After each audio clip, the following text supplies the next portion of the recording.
En Perú, las instituciones tienen cierta solidez. Miren, esas elecciones que se celebraron, todavía no hay oficialmente un vencedor. Después de finalizado el conteo, resulta que el candidato Castillo quedó por encima de Keiko Fujimori con unos 44,000 votos. Si usted calcula que hubo cerca de 11 millones de votos depositados, una diferencia tan pequeña pudiera parecer algo insignificante. Cualquier error pudiera cambiar los resultados. Se han atendido todas las quejas, todas las impugnaciones presentadas por Keiko y su equipo y no se ha encontrado absolutamente ninguna irregularidad. Ese proceso ha sido alabado por la comunidad internacional y el organismo electoral hasta ahora se ha mantenido firme, pero no ha podido ofrecer oficialmente un resultado. Tiene como plazo hasta el próximo 2 de julio para decidir. O proclama un vencedor o convoca nuevas elecciones. La señora Keiko Fujimori está decidida a hacer abortar el proceso. Está apostando a retrasar la proclamación del vencedor lo más que se pueda, buscando a ver cómo revierte el resultado y logra al menos que se convoque una nueva elección. El cálculo es que como Pedro Castillo estuvo siempre a la baja, porque comenzó con una diferencia grande, con un tiempecito más, entonces la señora Fujimori pudiera llegar a aventajarlo. Eso habría que verlo. Pero el asunto es que hay ahí un proceso, una pelea bastante reñida, pero independientemente del tamaño de la diferencia, el que sacó más votos fue Pedro Castillo. Y evidentemente que es un resultado que hay que respetar. Keiko Fujimori no es la primera vez que pierde, no sería la primera vez que pierde por un estrecho margen. Ahora, toda esta pelea se ha visto salpicada por un escándalo, y es que se ha grabado o se grabaron 17 llamadas hechas por el señor Vladimiro Montesino, condenado por la comisión de distintos delitos, porque él fue jefe de seguridad del gobierno de Fujimori. Se le grabó mientras sobornaba a un grupo de funcionarios públicos con dinero público. Él era el responsable de la seguridad.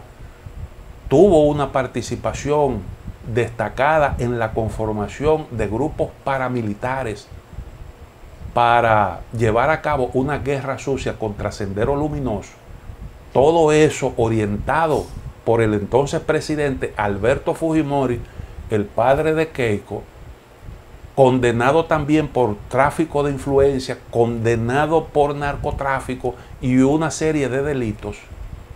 Ese señor desde la cárcel hizo 17 llamadas sugiriendo fórmulas para cambiar el resultado y aconsejaba untarle gasolina, echarle gasolina a los integrantes del organismo electoral peruano. Echarle gasolina quiere decir sobornarlo. Y resulta que como él estaba llamando insistentemente a un dirigente del partido de Keiko, que había sido un estrecho colaborador de Montesino, ese señor al parecer se preocupó de que pudieran detectar esa llamada y ofreció las grabaciones a las autoridades. Este hombre, preso en una prisión de alta seguridad, tenía acceso a un teléfono, una línea fija de la propia institución penitenciaria, y eso pues habla del régimen que él tenía allí en esa cárcel de alta seguridad. Lógicamente ahí pues varios funcionarios de la cárcel fueron destituidos, pero esto ha sido un gran escándalo. En medio de todo esto también se ha producido la renuncia de un miembro del organismo electoral. Se sustituyó por otro, y tanto el sustituto como el sustituido tienen problemas con la justicia. Perú es una organización, un país en donde hay instituciones más o menos sólidas, decía al principio. Sin embargo, los corruptos, los sinvergüenzas se dan allí silvestres. Por donde quiera usted se encuentra un gran problema. Y entonces ese señor Vladimiro Montesino, un hombre de Alberto Fujimori, que obviamente pues era una persona que estaba apostando al triunfo de Keiko porque entendía que eso podía ser beneficioso para su causa. Ese individuo es un recordatorio de lo que representa Keiko Fujimori, porque ella representa la continuidad de lo que fue su papá. Es una mujer que ha estado 3 veces presa, acusada de un montón de delitos. Eso que protagonizó el señor Montesino, se le escucha en la grabación decir: si se hubiera hecho la cosa como se planificaron, no estuviéramos metidos en esta mierda. Así mismo, pues un recordatorio de lo que representa Keiko Fujimori, que es una continuidad de lo que fue su papá. Fujimori llegó a salir de la cárcel porque el hermano de Keiko, Kenji Fujimori, chantajeó al presidente Kuczynski. Como él tenía influencia en el legislativo, negoció con el presidente una fórmula para evitar ser enjuiciado por el Parlamento a cambio de la libertad de su papá. Y Kuczynski accedió y lo puso en libertad. Eso ocurrió en el Perú. Y después eso se revirtió. Y el señor Fujimori volvió nuevamente para la cárcel. Y el objetivo, uno de los objetivos que se persigue claramente con esta participación, es sacar a ese hombre de la cárcel. Todo el mundo sabe lo que representa Keiko Fujimori. Sin embargo, usted ve una serie de individuos que han sido abanderados de la lucha contra la corrupción, como el caso de Vargas Llosa, que han estado dándole un espaldarazo a esta señora por el hecho de que hay un cholito que es, además de eso, un individuo de izquierda que no cae bien, pero es mejor una corrupta que un cholito de izquierda. Y entonces, fíjense a ver hasta dónde la consistencia de esos esfuerzos moralizadores que han hecho algunas figuras como ese señor Vargas Llosa. Y yo creo que eso también pone de manifiesto muchas actitudes hipócritas que hay por estos lados. Porque incluso si usted lo ve detenidamente, esa cantidad de votos que obtuvo Keiko Fujimori habla muy mal de la sociedad peruana. Muy mal, una mujer con ese prontuario delictivo tan amplio. Y obtuvo una cantidad de votos a punto de colarse, a punto de pasar de la cárcel a la presidencia del Perú. Y entonces uno fácilmente llega a la conclusión de que, bueno, ese pueblo que el otro día tuvo que salir a protestar porque en el Parlamento se convirtió en un relajo, y ahí por cualquier quitametapaja destituye a un presidente. La gente salió a protestar luego de lo de Vizcarra, y entonces para echar un voto a favor de Keiko Fujimori. Y esas son de las cosas. Dice François Hollande, el expresidente de Francia, que él entiende, déjeme ver si yo le puedo decirlo con sus propias palabras, porque a veces es bueno. Dice: el socialista François Hollande, expresidente francés que realizó varios viajes a Latinoamérica durante su mandato, 2012-2017, reconoce que la izquierda de la región ha demostrado que puede reconstituirse, aunque lamenta que haya una falta de grandes partidos que la puedan estructurar. La izquierda latinoamericana puede reconstituirse. El problema es el mismo que en Europa. No hay más grandes partidos que estructuren a la izquierda. Actualmente hay muchas aventuras individuales, pero en un contexto así, el campo del progresismo resulta mucho más frágil, opinó en una entrevista con la agencia EFE. El problema es que esa dispersión política tiene muchas explicaciones.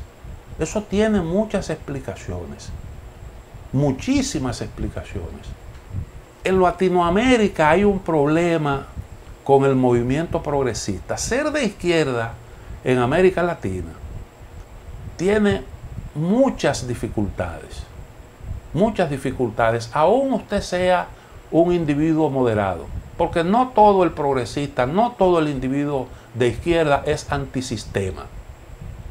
Eso no es así. Coja el caso, por ejemplo, de Lula, que con malas artes lo querían detutanar, desaparecerlo del mapa.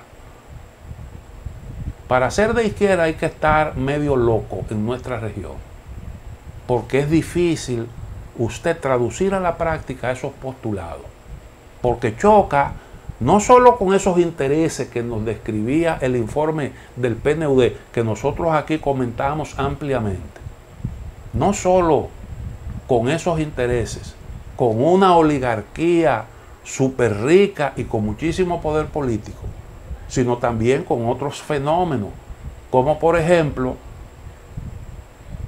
el poder representado por las embajadas en nuestros países de los Estados Unidos. Usted quiere un poder más grande que ese, y desde que usted se aparta de ciertos lineamientos ya usted comienza a tener problemas. Pero al mismo tiempo, cuando la USAID financia a la sociedad civil para que cumpla una determinada agenda, eso es una contribución al desarrollo de la democracia en nuestros países. Pero si Odebrecht financia un partido político, eso es corrupción, eso es para tener facilidades y conseguir contratos por la izquierda, y entonces eso es malo. Y juzgan a los políticos por eso, a lo mejor con cierta razón. Pero ¿cuál es la diferencia? Usted tiene, por ejemplo, una sociedad civil aquí que tiene financiamiento del gobierno de Estados Unidos. Y esa sociedad civil jugó un papel en un proceso, en unas elecciones. Y esa sociedad civil hoy tiene una cuota importante de poder y maneja la política exterior. Y como conductor de la política exterior, tiene una agenda. Y desde luego que los que han financiado esa sociedad civil están de pláceme. Y todo ese narigoneo es difícil que permita un real desarrollo de nuestras instituciones. Y entonces después hay quienes hablan de la lucha contra la corrupción. Porque ese tipo de narigoneo realmente hacen tanto daño como las prácticas corruptas. Taponan el desarrollo institucional. Y por eso nosotros venimos arrastrando históricamente muchas debilidades. Entonces usted se encuentra con un Daniel Ortega que cuando él reacciona le dicen de todo. Yo creo que evidentemente allí se han cometido excesos que son imperdonables. Imperdonables, porque tú no puedes cerrarle a la población que tú supuestamente defiendes los espacios de participación de que para tú enfrentar la influencia extranjera. ahí yo creo que usted tiene que saberse manejar y estar en la disposición de utilizar métodos legítimos. Yo creo que eso es así, pero cuando eso tampoco puede justificar ese tipo de métodos que se utilizan, porque eso no es democrático. Eso no es democrático. Cuando Putin tiene una reacción y encarcela a un individuo que actúa con financiamiento extranjero, o Lukashenko, entonces lo acusan. Pero si Rusia interviene en un proceso electoral estadounidense, entonces le hacen un juicio al beneficiario de esa intervención. Y entonces no puede ser, porque usted no puede tener el monopolio del mal.